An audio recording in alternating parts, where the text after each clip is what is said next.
Hello everybody and welcome to another top 5 board gaming video. It's the beginning of the month and you know what that means. It's time to talk about another 5 games that I'm really excited about but probably am not going to get to play, much less own. So these are games that are re-releases, recently released, recently announced, coming out relatively soon, all of that kind of stuff. Very exciting, really cool games to see, a few Kickstarters included, all of that great stuff. We're getting into the year now, so we're starting to see some of those really cool potential upcoming Gen Con and those types of announcements, but we're still obviously a good ways off before we really get into the meat. But that said, as always, I want to hear what you all have to say. What are some of the games that you're looking forward to and why? Let me know anything and everything in the comments below. But with that, we're going to jump right on in with my number 5. At number 5, I've got Revive, and not just because it rhymes nicely, but because it seems like a really interesting game. This is a relatively post-apocalyptic future type of game where you are cooperatively trying to live and survive and build off of the old technologies of the previous world. It really reminds me a bit of Horizon Zero Dawn in the context of what's going on as far as you've got ancient technologies that you can try and use and reuse and all of that kind of thing. And I just like the concept more so than completely post-apocalyptic future that we see in a lot of games. But that said, it looks pretty interesting. It's a Kickstarter, but all in all, it's something that is partially played out at least. Revive, all in all, my number 5. At number 4, I've got Archaeus Society or Archaeus Society. I'm not certain how it's pronounced, but this is a game that's all about paleontology, archaeology, and anthropology, a topic that we don't see too often in board games. When I was reading and learning about this, I found that I was reminiscing about Tikal quite a bit.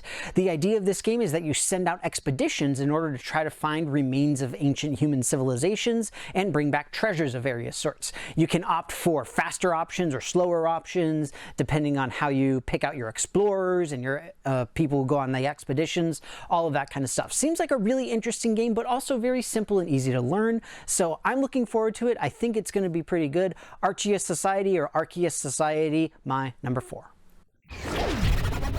At number 3, I've got Stone Saga. This is a game that is extremely reminiscent to me personally of 4X computer games like Civilization and Age of Empires, as well as board games like Dead of Winter, where the idea is that it is a cooperative effort to survive through the epochs of time.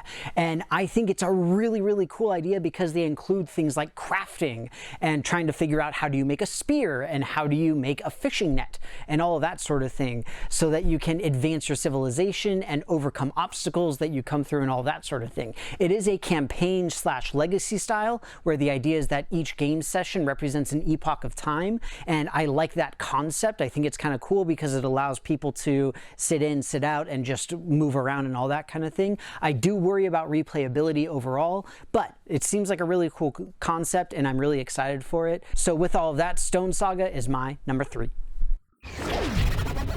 At number 2, I've got Star Wars, the deck building game, and honestly, I am shocked that it has taken this long for this game to come out. We've had deck building for over a decade now, well over a decade, and Star Wars has been in board gaming for pretty much longer than I've been alive.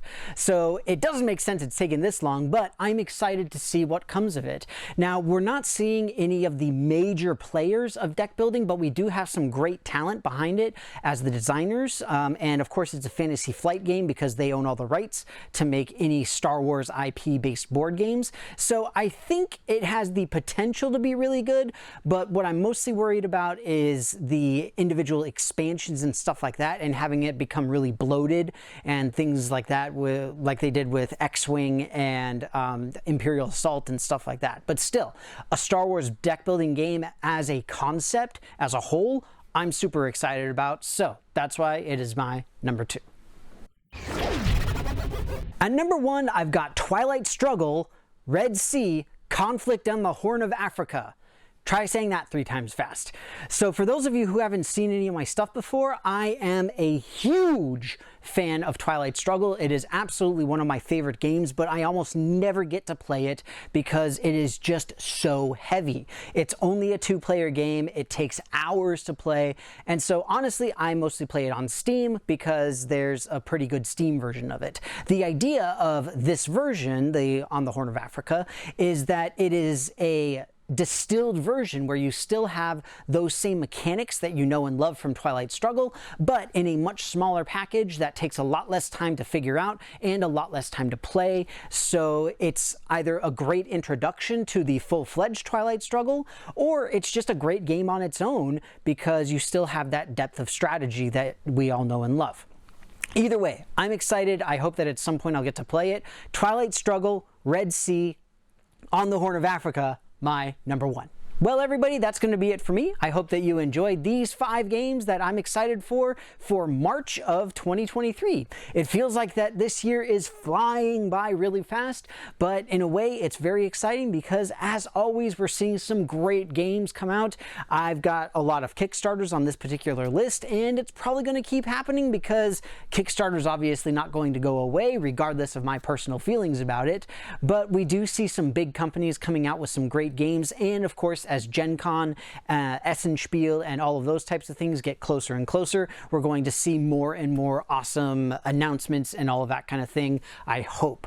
But that said, as always, thank you so much for watching. Please let me know your thoughts in the comments below because you know I love to hear it. And if you haven't done so already, please take a look at my various social media pages where you can interact with myself and my channel in a bunch of really fun ways. But that said, thank you once again. Hope you enjoyed it, and I will see you next time.